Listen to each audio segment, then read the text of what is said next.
So yeah, I went cycling today. I gotta really start recording while I cycle. It's like as you're cycling, like you're thinking. And luckily, I think I'm fit enough to, speak. I'll be breathing heavily into the camera. But anyways, today, as I was cycling, I came across a park that I'd never seen before, just never gone into. Went in there, sat down. Being that I'm where I'm from, like you walk in with a little bit of a little slight aggression or whatever. You don't want to seem weak. And I walked in, I sat down next to an old man, and the old man immediately starts talking to me. I didn't sit like shoulder to shoulder with him, but I sat like at a bench, three spaces. He's on one side, I'm on the other side. He immediately starts talking to me, and he's immediately like, this whole conversation is happening in Japanese, but he's like, yeah, he said I was like thick, like not like THICC, but essentially he was saying like, man, you're like well built, you're a sturdy mofo, is what he said to me basically. And I was like, yeah, I get that a lot. And he was like, do you fight? The guy, very tanned old man, possibly, I think he even told me he's probably like 80 something, or he's just 80, maybe like 79. The reason I know is because the following. So he starts talking and he's asking me questions and stuff, and he mentions that his cousin, like always wanted to live in America since they were like kids. They used to play together because they're cousins. And so finally the cousin, like his dream comes true, and he goes to the US and he goes to Los Angeles, being from Cali.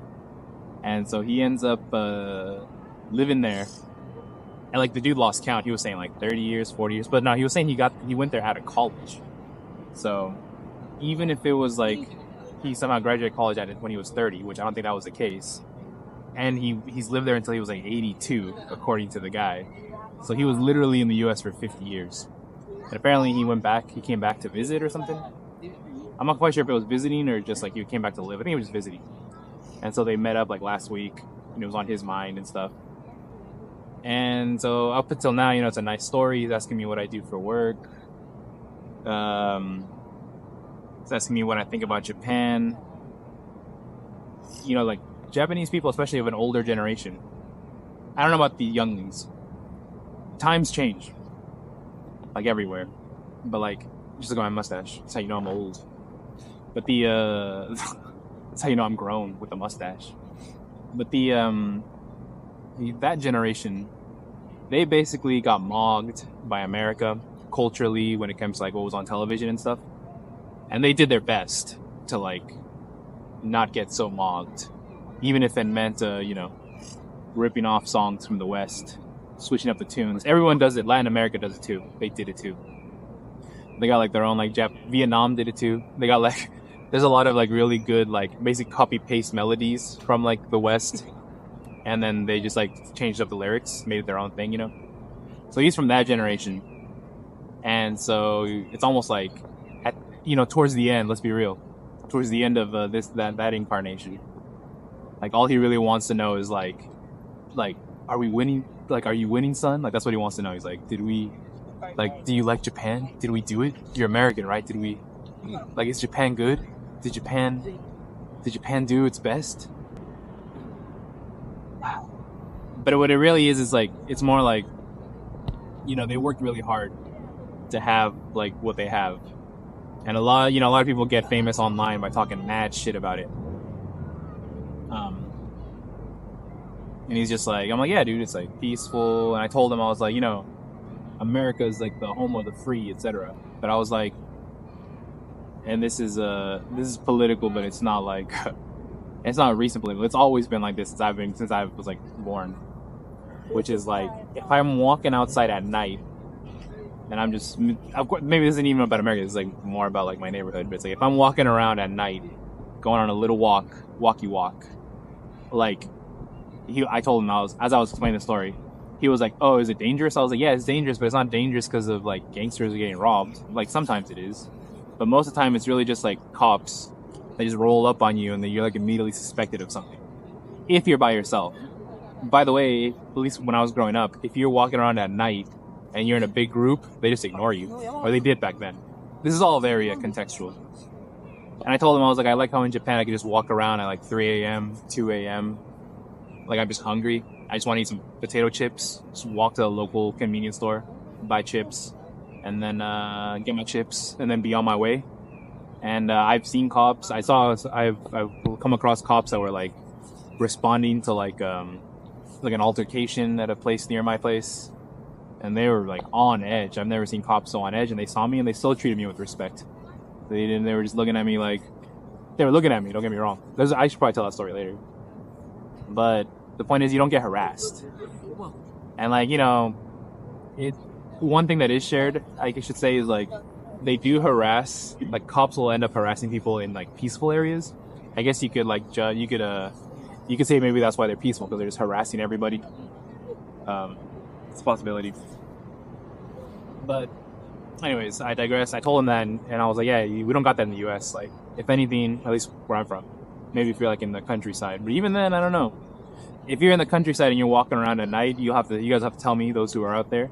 But I'm assuming what ends up happening is just like your neighbors end up like ratting on you on like those neighborhood watch apps or something. And they'll be like, I saw someone wearing a hoodie at night walking, even though you're just like looking for your cat or dog or something. But yeah, out here there's that sense of suspicion isn't there, because there's like a kind of there's a social contract. Remember that? There's like a social contract. It's like we enslave ourselves to the status quo, and in exchange, we can walk around at 2 a.m. and get some chips. It's supposed to be a give and take, And the give and take out here is, you can criticize it, of course, because it's not for everybody. But the give and take out here, say what you will, has allowed people to walk around at 2 a.m. and go get some chips and not be harassed by police officers or anyone, really. And I can already hear it, but what if you're a woman? If you're a woman, you're fine. Just like, yeah, there are places that are dangerous, but like if you're a woman and you're in trouble from stalkers, then you are a woman who is in trouble from stalkers at all times. So you gotta that needs to get taken care of. The stalker needs to get caught. Otherwise, if you are not currently being stalked, or not currently being targeted, and if you're currently not a targeted individual, you're not getting like you don't have to wear a tinfoil hat to block out the signals, the 5G. Then like it's a pretty safe place, even if you're a woman or whatever. Even if you're a child, dude. There's a place in Shinjuku that when I used to ask people, they would always say that's the most dangerous place in all of Japan. And when I went there, because I had a friend stay there, a lot of people stay there. It's called Kabukicho in Shinjuku. Yeah, those who know it's not that dangerous at all. But yeah, I saw children running around and stuff. I'm like, what? And it wasn't like that Dave Chappelle joke where like the child's like selling you crack, with the baby selling you crack. It's literally just chilling, like going. It's like they're like, I gotta go from point A to point B, and this road's the fastest one. Yeah, that's not a thing in the U.S. You're not gonna go through the. Hopefully, you're not a child going through like the Tenderloin or something. Anyways, so I'm talking to this guy, the old man, and he asks me, what do I do for work? And I told him, and then we're talking, he's explaining stuff, and then he asked me again, so what do you do for work? And so I told him again. I thought maybe I didn't explain it right. My Nihongo isn't so Josu. My Japanese isn't exactly like the best. And then we're talking a little bit more, and then he asked me again. And then he said, I would like to learn English, but I think I'm too old to learn it now. And I was going to go into some research, because I'm like a research person. I was going to be like, well, actually, there's a way to increase neuroplasticity. There's a few ways to do it. Like the way no one wants to admit it could be done is through like starving yourself and like reactivating like those pathways. If you associate the studying with like the food and stuff like this. But I didn't say any of that. And I just listened to him. And then a few moments later, he asks me again about what do I do for work. And I explained it to him again, and then he asked me another question that I had already answered, and then I realized this man's brain is deteriorating. Me, personally, I blame diabetes 3, which is Alzheimer's. You gotta cut the carbohydrates. I say as I just finished my Burger King. It was delicious. But yeah. And now I'm just seeing, now, you see people in a different light, He's out there, he's walking, he's getting his sunlight, he had a nice tan, very dark, he's getting all his UVs, he's out there. And then I have to wonder, do people talk to him? He's out there by himself, right? Because,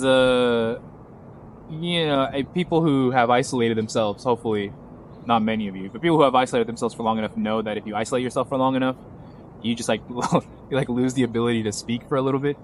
I think it might happen to certain kinds of people who travel to other countries and don't learn the language fast enough.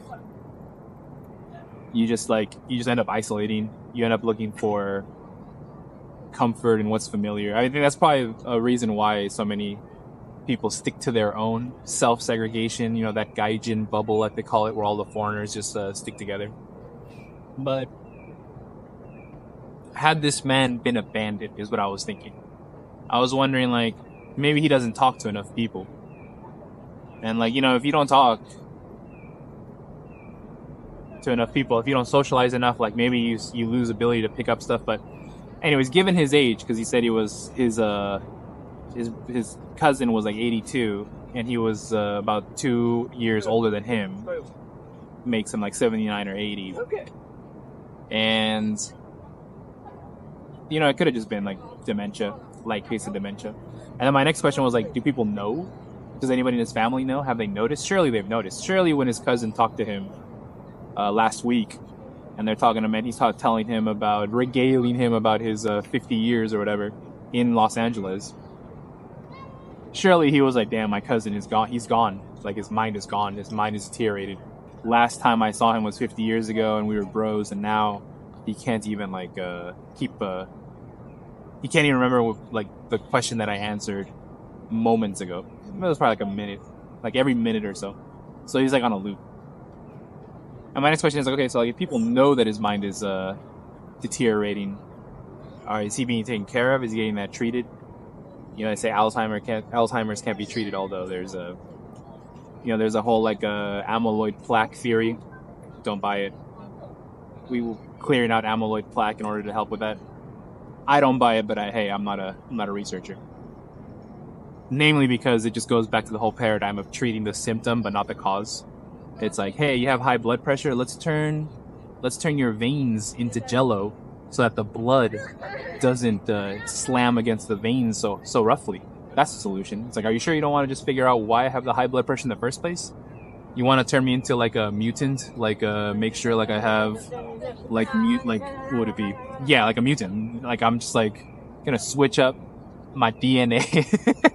It's not that bad, but it's you're gonna turn my veins into liquid into jello to stop the high blood pressure. And then it's so why do I have high blood pressure? And they go, well, does your dad have it? And you go, yeah. And it's oh, it's genetics. What?